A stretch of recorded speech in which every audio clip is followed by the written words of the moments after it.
북이스라엘 지파는 우리가 지난 역대기 7장에서 빠르게 훑고 지나가는 그런 모습을 보았습니다. 물론 하나님은 세상의 주인공과 같이 또 우두머리와 같이 그런 사람들만 기억하시는 것이 아니라 아무 의미 없어 보이지만 하나님이 주신 자리에서 한때는 또 하나님께 쓰임받고 또 나름대로 하나님이 주신 분복 안에서 살아갔던 그런 북이스라엘 지파에 대한 기록들을 이렇게 남겨주고 있음을 보게 됩니다. 그러나 역대기 7장 한 장에서 북이스라엘의 많은 지파들을 다루고 있고, 그리고 납달리 지파는 베냐민 지파는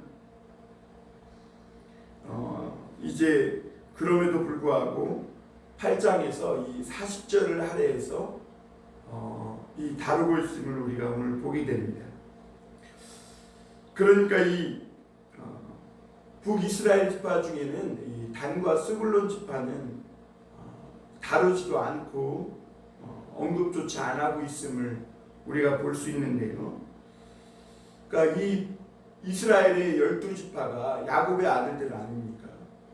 그 야곱의 아들로서 이스라엘의 12지파가 출발을 했는데, 이런저런 세월이 흐르면서 일을 겪으면서 보니까, 그리고 포로에서 돌아온 후에 보니까 어떤 지파는 아주 약해질 대로 약해진 지파들이 있었고, 심지어 단이나 스불론처럼 없어진 지파도 있었습니다.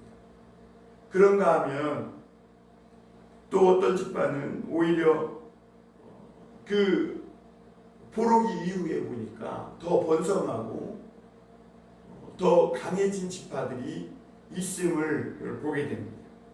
똑같이 야곱의 12아들로 출발했는데 그 중간과 그 끝이, 그리고 이 마지막이 다르더라는 것이죠.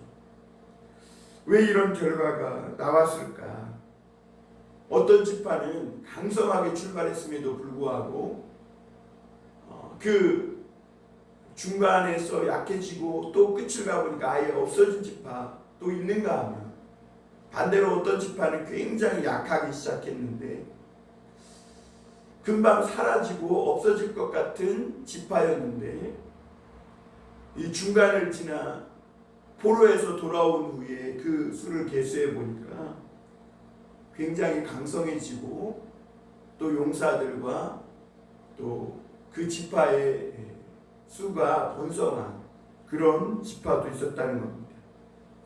오늘 역대기 8장은 이 베냐민 자손에 대해서 한 장을 다루고 있습니다. 그러면서 8장 1절에 보면 베냐민이 낳은 자는 이러하니라 하면서 그 베냐민의 아들들에 대해서, 자손들에 대해서 40절에 걸쳐서 기록하고 있습니다.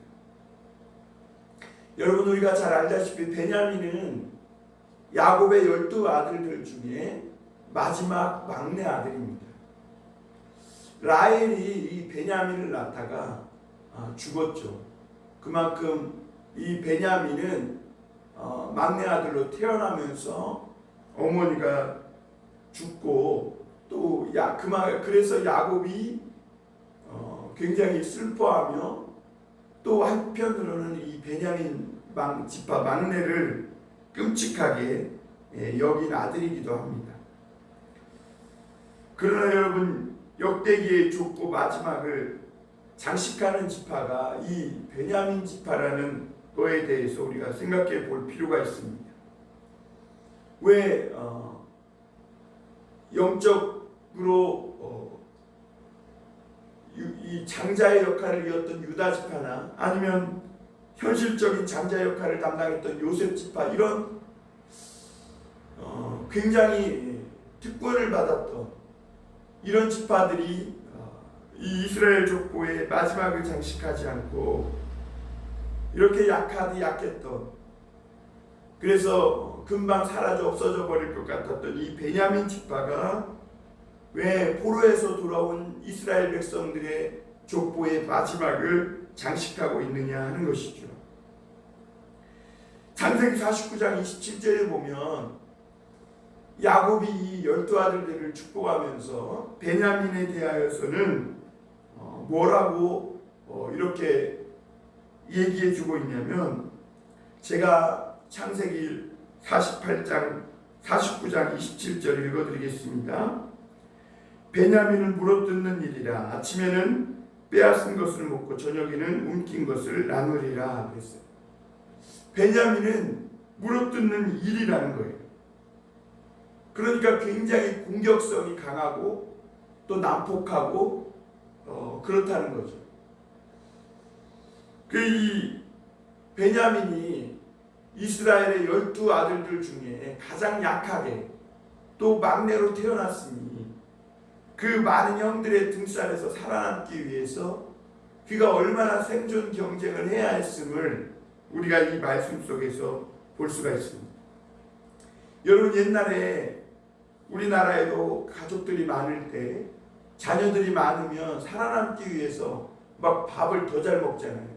그래서 이 아들 자녀들이 한둘인 사람들의 자녀들은 밥을 별로 안 먹어요. 그런데 자녀들이 많으면 서로 경쟁적으로 먹어요. 살아남기 위해서 그런 거죠. 그 야곱의 아들들이 12이니까 이 막내 베냐민은 살아남기 위해서는 자기가 강해지고 난폭해지지 않으면 살아남을 수 없다고 생각한 거죠. 그러니까 점점 더 난폭해지고 공격적이고 어떻게든지 이 생존 경쟁에서 살아남기 위해 그는 물어뜯는 이리처럼 그렇게 살았음을 볼 수가 있습니다. 그렇게 살다가 사사기에 보면 이 베냐민의 이 지파가 없어질 위기에 처하기도 합니다. 레위인이 한 첩을 데리고 길을 가다가 이 베냐민 지파가 속한 기브아에 머물다가 그 첩이 강간을 당해서 유린당해서 죽게 되는 일이 발생하죠. 그래서 이스라엘의 지파들이 이 베냐민 지파에게 가서 그 불량배들을 내놓으라 하니까 그 불량배니까 그냥 내어주면 되는데 그러면 일이 말끔하게 해결될 것인데 이 베냐민 지파가 그래도 끝까지 자존심을 세우고 그 불량배를 내어주지 않습니다. 그러니까 이스라엘의 말을 듣지 않아요. 그러다가 결국에는 이 이스라엘과 베냐민 지파가 전쟁을 벌이고 베냐민 지파의 남자들이 다 죽습니다. 그리고 이스라엘 지파가 이 베냐민 지파에게 이 남자들을 그 장가 보내지도 말고 데리고 시집으로 오지도 못하게 하자 막 결의를 합니다. 그래서 베냐민 지파가 큰 위기에 사라질 위기에 처한 것을 볼 수가 있습니다. 그런데 어떻게 이 포로에서 돌아온 후에 이 막내 이 베냐민 지파가 이렇게 포로기 이후에 이스라엘의 지파의 족보를 다루는 그 족보에서 한 장을 차지하게 되었느냐 하는 것입니다. 여러분, 그럼에도 불구하고 우리가 이 신명기로 넘어가서 보면요, 신명기 그 33장 12절에서는 모세는 이 베냐민 지파를 이렇게 축복합니다. 우리 신명기 33장 12절 한번 보겠습니다.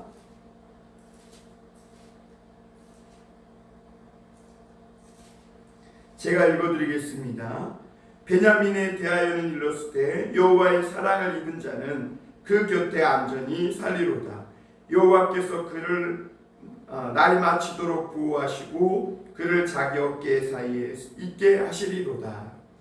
그러니까 베냐민이요, 이렇게 사라져버리고 없어져버릴 이 죽을 위기에서도 그가 살아남고 오늘날 포로에서 돌아와서 포로 이후에 이 이스라엘 족보에서 이 가장 왕성한, 또 어떻게 보면 그 역사의 족보의 대미 장식을 하는 마지막 지파로서 장식하게 된 것은 모세가 그 축복한 대로 하나님께 사랑을 입은 자였기 때문에 그렇다는 거예요. 그 하나님이 이 베냐민 지파를 하나님께서 그 날이 마치도록 보호하시고 그 어깨 사이에서 살도록 하나님께서 지켜주셨다고 이렇게 말씀하고 있습니다. 여러분, 우리가 살면서 인생의 수많은 고비들을 맞습니다. 제가 어제 기독교 신문을 보면서 참 가슴 아팠던 것은 오늘날 20대의 젊은이들의 자살률이 13%나 늘었다는 거예요.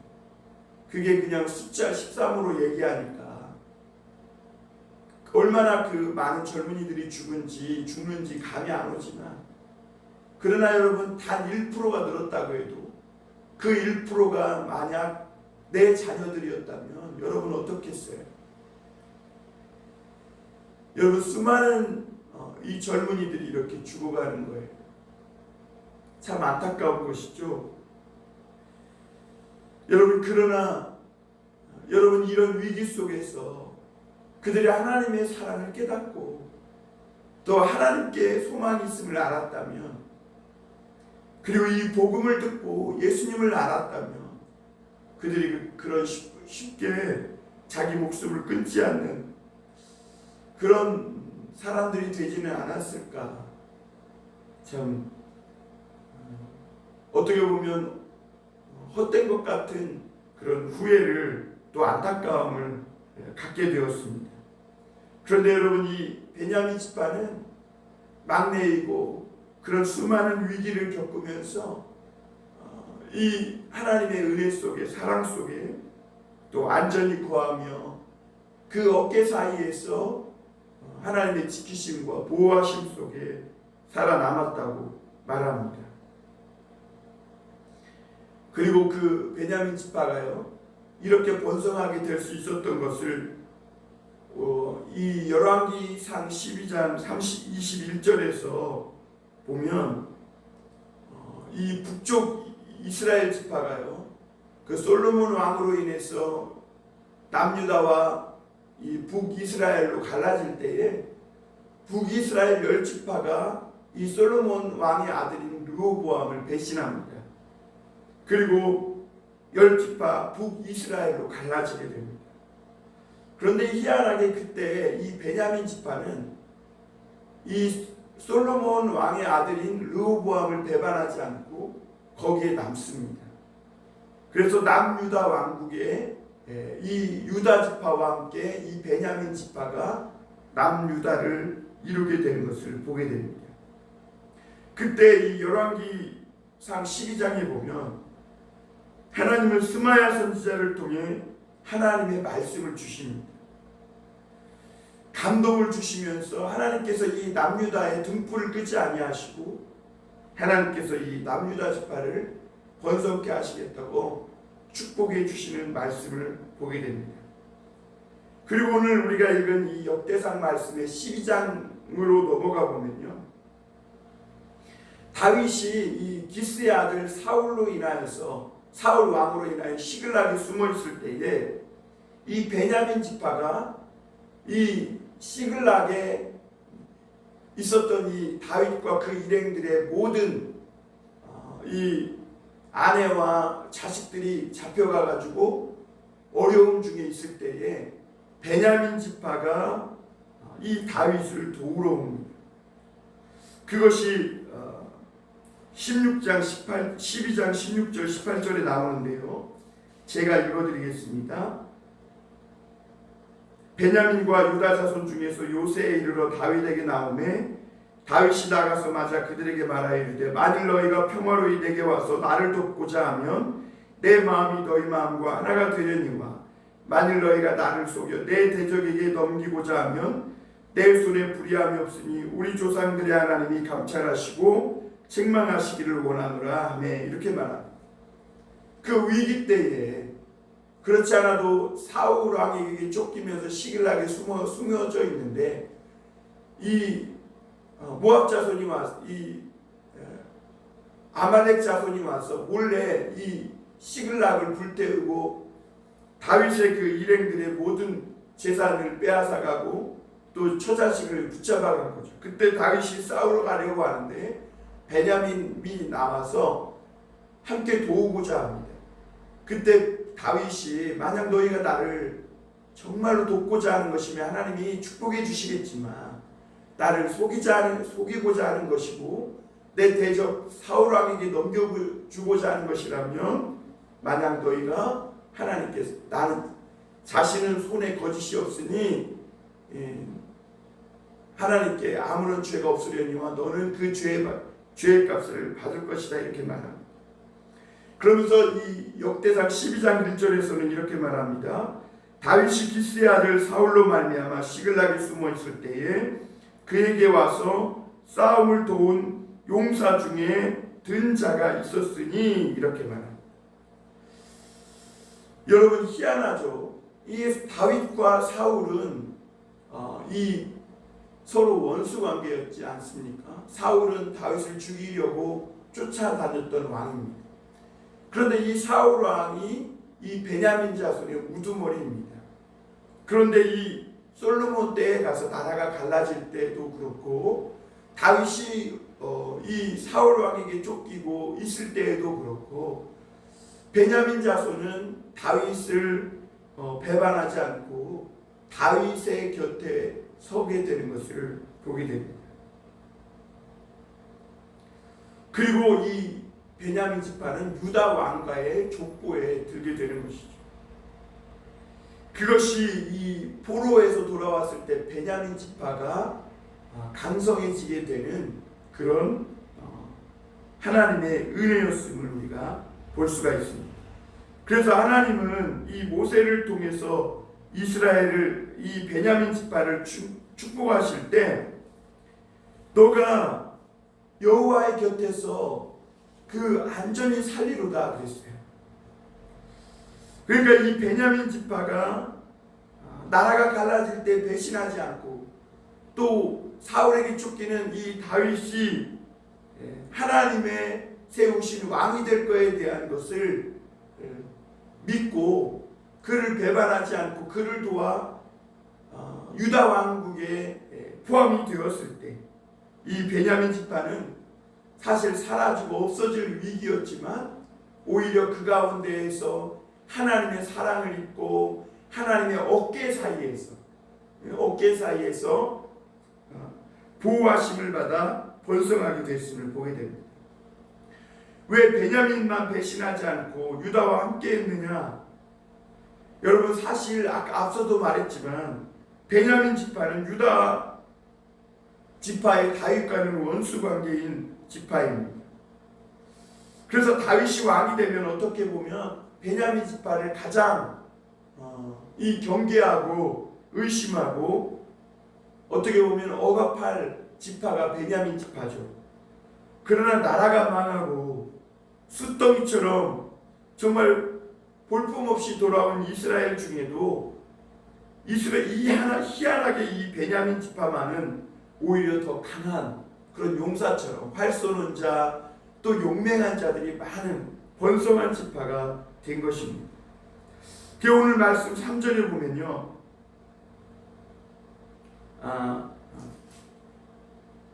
33절에 보면 이렇게 말합니다. 오늘 33절 보겠습니다. 내는 기스를 낳고 기스는 사울을 낳고 사울은 요나단과 말기수아와 아비나답과 에스바를 낳았으니 이렇게 말합니다. 그러니까 이 베냐민 지파의 우두머리가 사울이라는 것을 이야기해주고 있는 거죠. 그리고 이 사울의 아들은 요나단입니다.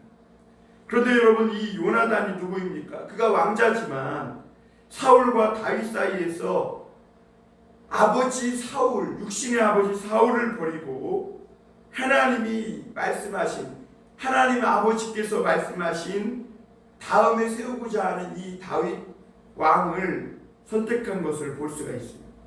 그러니까 육신의 아버지가 아니라 하나님 아버지가 선택한 다윗을 따라 그에게 자기의 삶을 던졌을 때 이 베냐민 지파의 역사가 달라지게 되는 것입니다.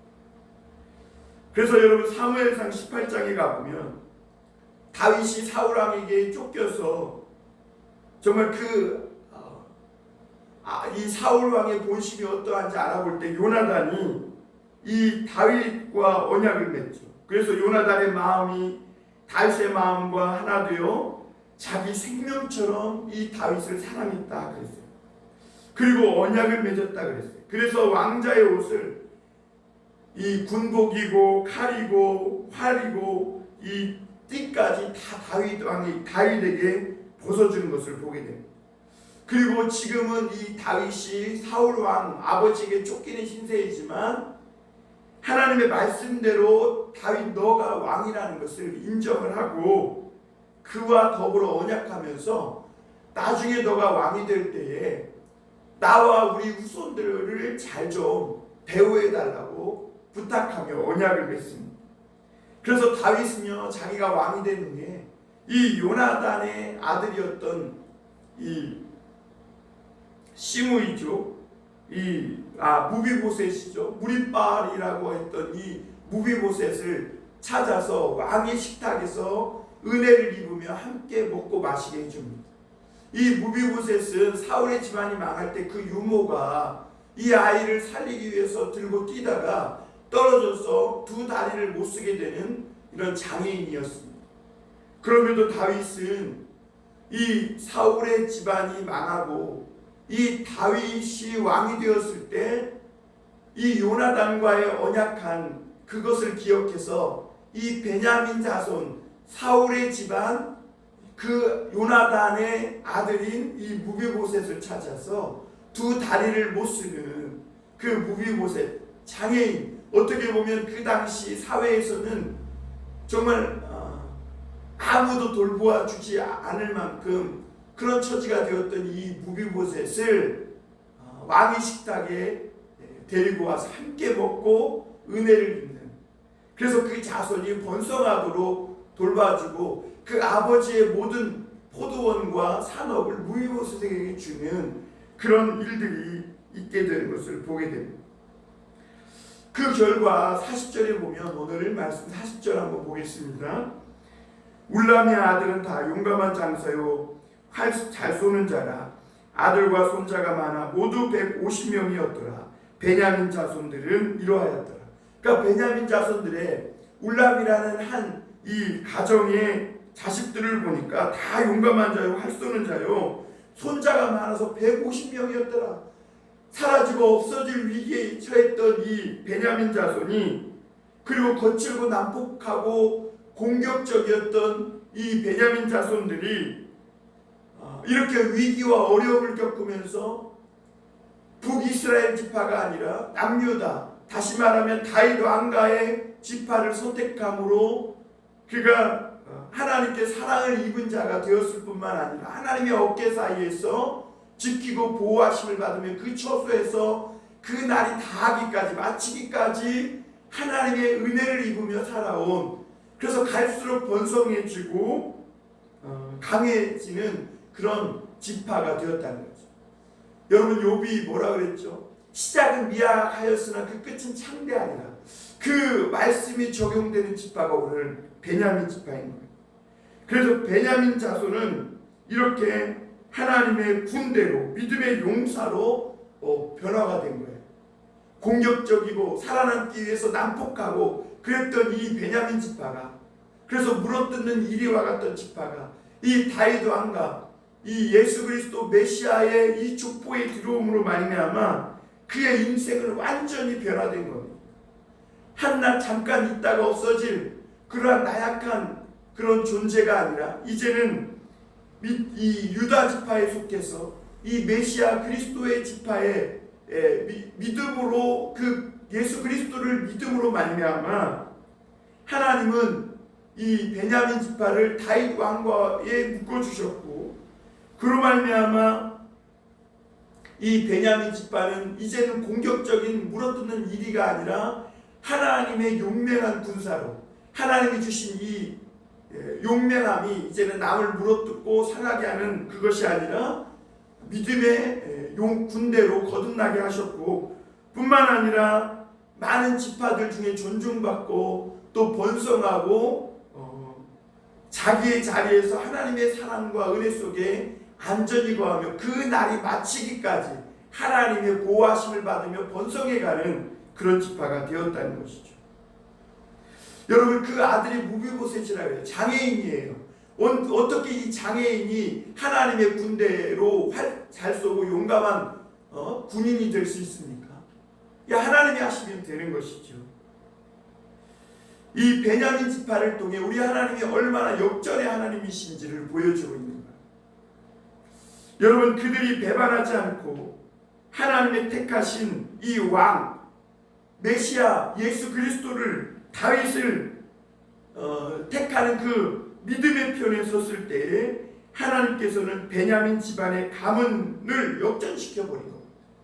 막내요 없어지고 사라져버릴 위기에 있었던 이 지파가 이스라엘 지파 중에 존중받고 용사들이 가장 많고 그 후손들이 번성하고 하나님의 사랑과 은혜 속에서 그 어깨 사이에서 자기의 자리에서 안전히 번성하며 사는 이런 복 있는 가문이 되게 하셨다는 겁니다.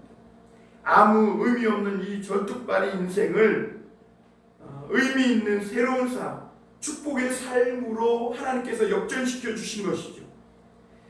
예수 그리스도를 잘 믿는 이 믿음의 길에 섰기 때문입니다. 예수 그리스도 안에서 나뿐 아니라 우리 집안 가정과 가문이 역전되고 새로워지는 인생이 될 수 있음을 우리에게 오늘 말씀해 주시는 것이죠.